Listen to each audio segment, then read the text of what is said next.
Add the following title into your notebook, Dividing by a Decimal. Today we're going to learn how to divide a decimal by another decimal using long division. We'll estimate before we solve to get the exact answer to check for errors and that our answer is reasonable. This is the final chapter in Unit 7. We're almost done, ready for a review, and ready to head on to the next unit. Remember, you can pause the video to give yourself time to copy down notes, or if there's a problem that I'm telling you I'm going to guide you through that you really want to try on your own before I go over it with you, you're welcome to pause the video and give it a try first. Let's get started. We're going to begin by solving 45 9/10 divided by 3/10.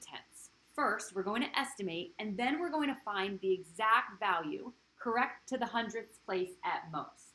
What that means at most to the hundredths place is that if it goes to the thousandths place, we're going to round to the hundredths, right? Keep it at the hundredths. But if it ends at the tenths, we're not going to add a zero to the hundredths. We're going to keep it in the simplest form, which would be to the tenths place. So it basically means that if the problem goes on past the hundredths place, we're going to stop and round it to that place value. Remember, some division problems will go on, and they'll never have a stopping point. So this tells us that we can stop at the hundredths place. Let's get started. Copy the following down with me. First, we're going to estimate 45 9/10 divided by 3/10. I'm going to keep my divisor the same as I estimate, so I can go ahead and copy that over. I now have to look at the first two digits in my dividend so that I can get an estimated answer. I'm going to ask myself, what is the closest multiple of 3 to 45? And I think most of us know that 15 plus 15 plus 15, or 15 times 3, equals 45, which means that 45 is a multiple of 3. 45 divided by 3 equals 15. But remember, we weren't just dividing it by 3, we also have to divide it by 1/10.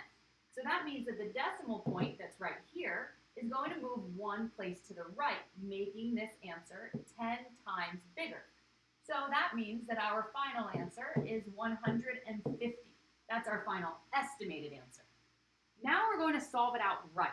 And I'm going to be teaching you how you solve this problem with long division, and I'm also going to be telling you why we solve it that way. So copy this down with me. You'll copy down the long division and the explanation. So let's set this up for long division. We know that our dividend, when we're doing long division, goes under the table. And our divisor goes outside. Now, when we solve a problem like this, we actually cannot have a decimal in the divisor. So how do we take care of that? How do we make this 3/10 a whole number? Well, let's take a look at this problem here, and let's write it a different way. Think, what are the different ways we know to show division? We know that we can show division with a table for long division. We know that we can show it with the division sign, and we also know that we can show it with the fraction line. So I'm teaching you today how to do it with long division.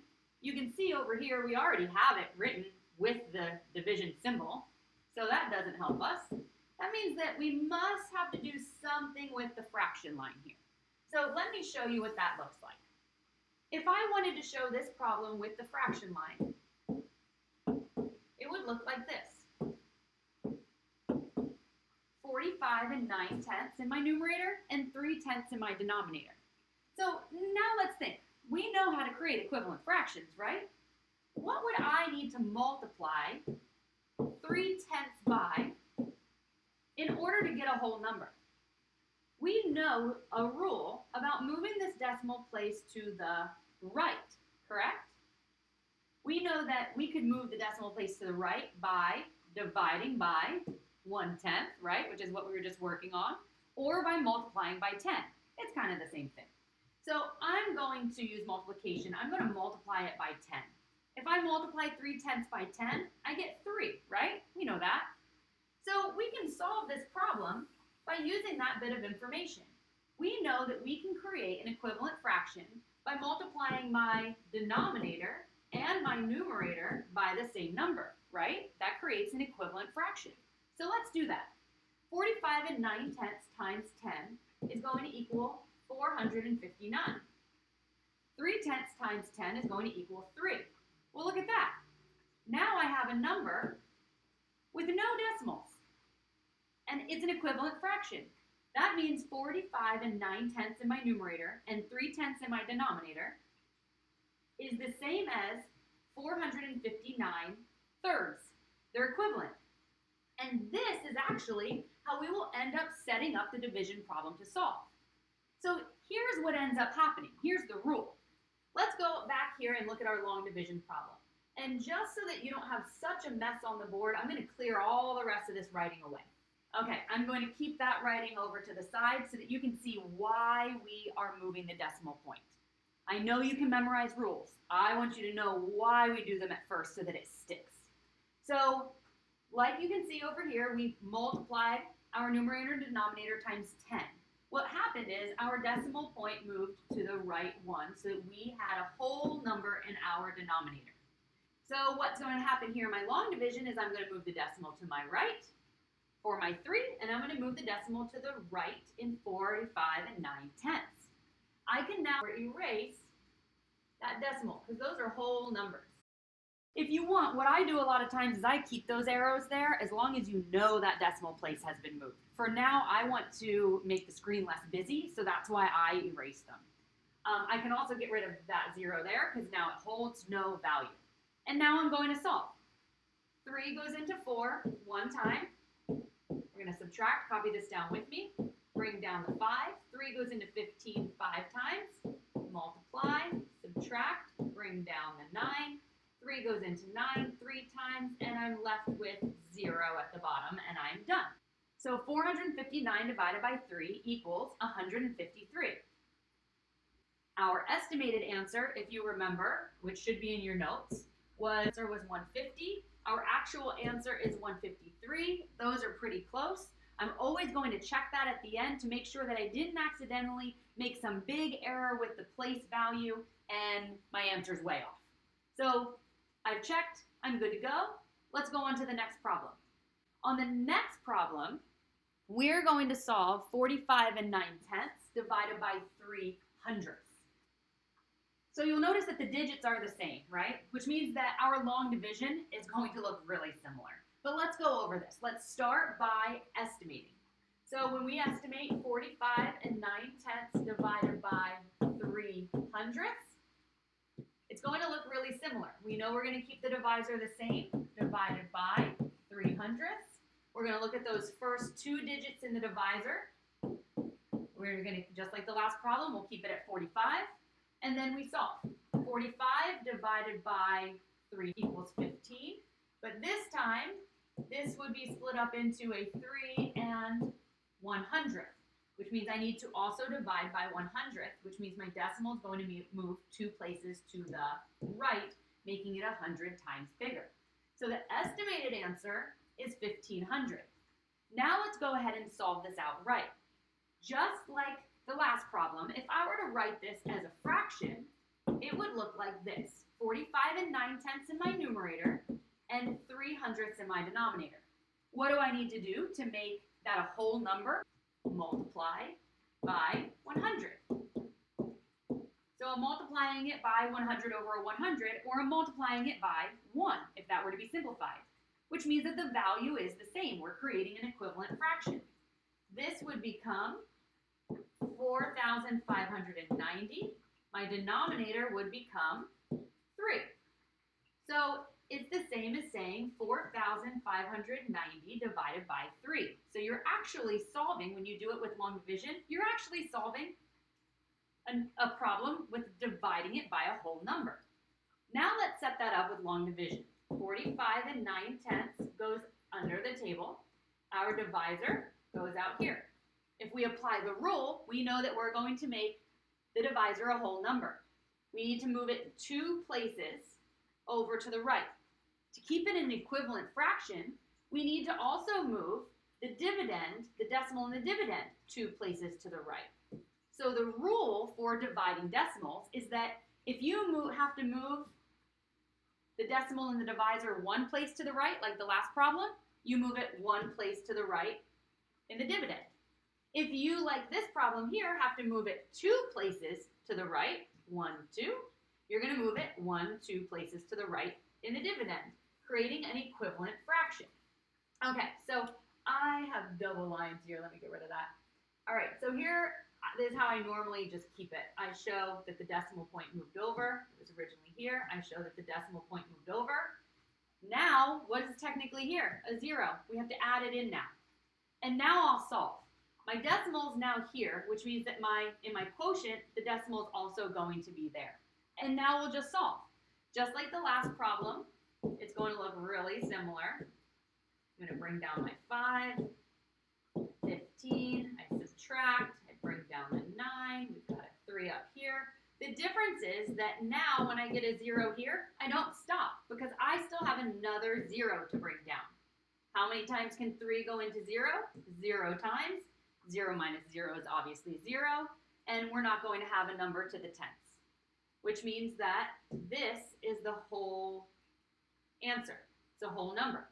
1,530 is the actual answer to this problem, and the estimate was 1,500. They're pretty close to each other. So I know that I didn't make some massive error with the decimal movement here, right? That seems reasonable. Okay, let's practice. First estimate and then find the value of 5 and 94 hundredths divided by 7 tenths, correct to the hundredths place at most. So let's do this together. Remember, you can pause as you go if you need time to copy down, or if you want to go ahead and try this on your own, pause the video, give it a try, and then press play as you check it over with me. It's up to you. So let's give this a try with estimation first. 5 and 94 hundredths divided by 7 tenths. As we estimate, I know I'm going to keep my divisor the same. I know I'm going to look at the first 2 digits, ignoring the decimal for now, just to get a number that is a multiple of 7. So what's the closest multiple of 7 to 59? Well, I know that 7 times 8 is 56. So I'm going to change 59 to 56. But there's a decimal right here, so I'm going to add my decimal here. And now I can solve. I'm going to do it in 2 steps. We know that this is the same as 7 and 1/10. So 56 tenths divided by 7 is 8 tenths. 8 tenths divided by 1/10 is going to be 8. The decimal moves 1 place to the right because we're dividing by a decimal, which is the same as 1/10. That's also division, right? Division is like a double negative. It's like saying, I'm not going to eat my vegetables. That means that if you're not going to eat your vegetables, you're eating your vegetables, right? It's a double negative. So here we go. This is now 8. Our estimated answer is 8. Now let's solve it outright. One common mistake is that people set them up backwards. So remember, the dividend is always going to go under the table, and the divisor is going to go outside. We learned that if we move the decimal 1 place to the right in the divisor to make it a whole number, we're going to need to move it 1 place to the right in the dividend. We've just created an equivalent fraction. My decimal is now in between the 9 and the 4, which is where it's going to be in my quotient. And now I solve, just like I've always done with whole numbers. 7 can't go into 5, so I look at the first 2 digits. 7 goes into 59, 8 times, that's 56. I subtract and bring down the 4. 7 goes into 34, a total of 4 times.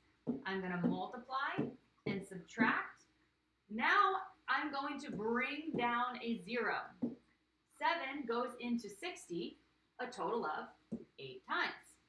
7 times 8 is 56. I'm going to subtract. I'm not done yet because it said solve to the hundredths place at most, but that means that we have to round to the hundredths place. So I'm going to go to the thousandths and round. I'll bring down a 0. 7 goes into 45 times. And I can stop there because now I'm going to round. This, when rounded, is going to be 8 and 49 hundredths.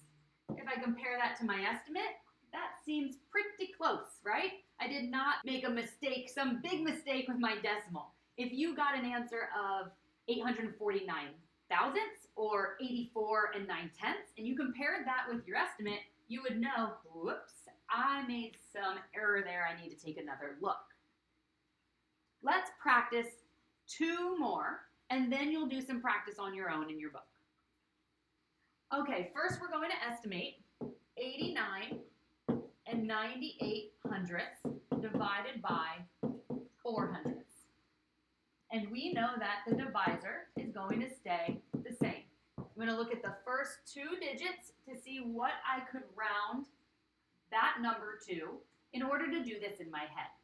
You can use some mental math for this, or you can kind of take the easy way out and make a estimate that isn't as close. The easy way out would be to say, okay, well, I know that 89 is more than 4 times 12, which means it's not a basic fact.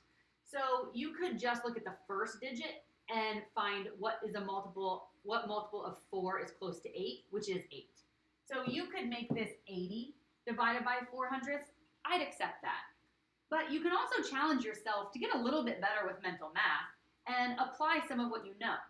We know that 4 times 10, think about this in your head, 4 times 10 equals 40, right? And 40 and 40 is 80. So in your head, if you can do that, you then know that 4 times 20 equals 80. And then you might be able to do the rest in your head, right? 4 more is 84. 4 more than that is 88, which means that you can add 2 more groups of 4 to get 88.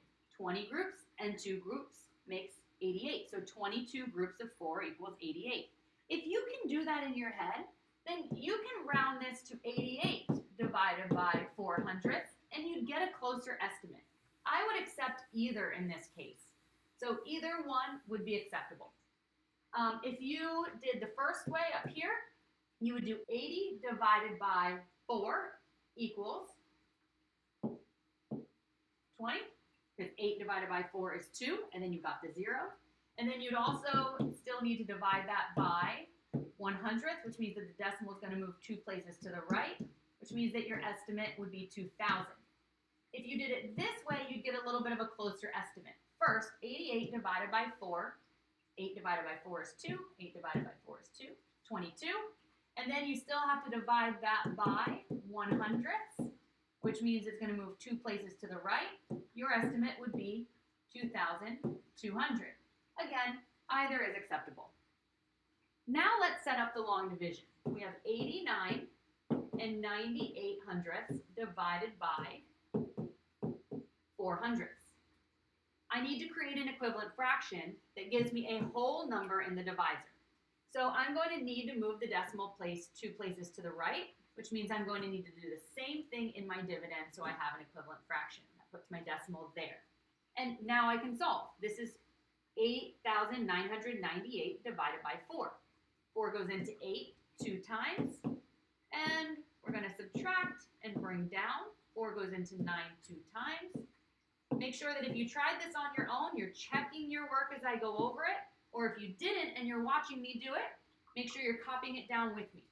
4 goes into 19, a total of 4 times. I'm going to subtract, whoops, and I'm going to bring down my 8.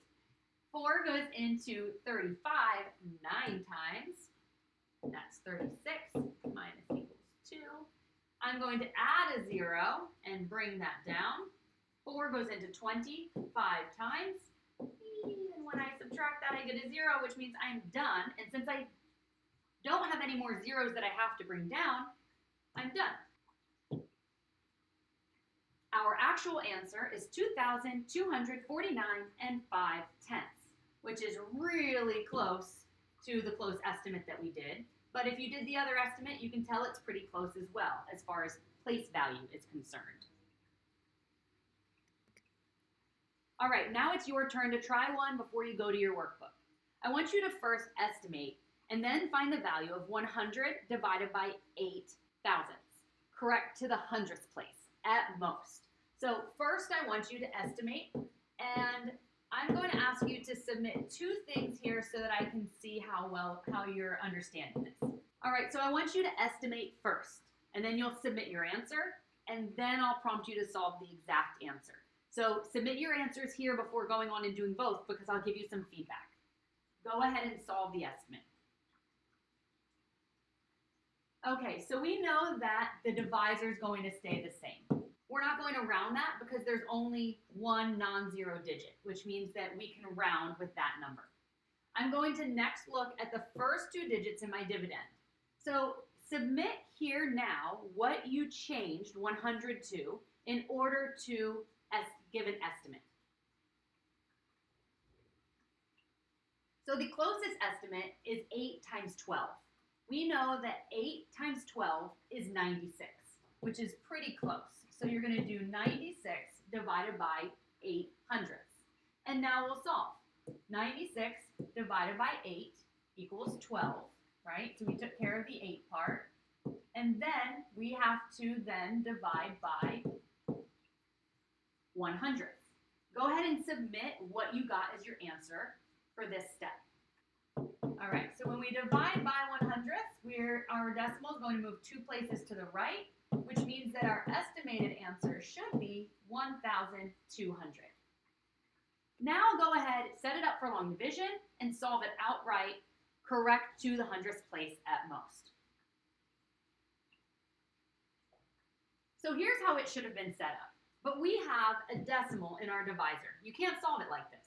We have to move the decimal point over 2 places to make a whole number. And if we did that in our divisor, we have to extend our division line there. If yours was short like mine, we know that the decimal technically is there. Well, not technically, it's there. And we're going to move the decimal point 2 places to the right, which means that we need to add 2 zeros in this problem.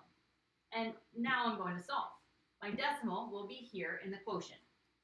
I'm now going to solve 8 goes into 10 one time. I'll subtract and bring down. 8 goes into 22 times. I'll subtract and bring down. 8 goes into 40 5 times. That's 40. I get 0.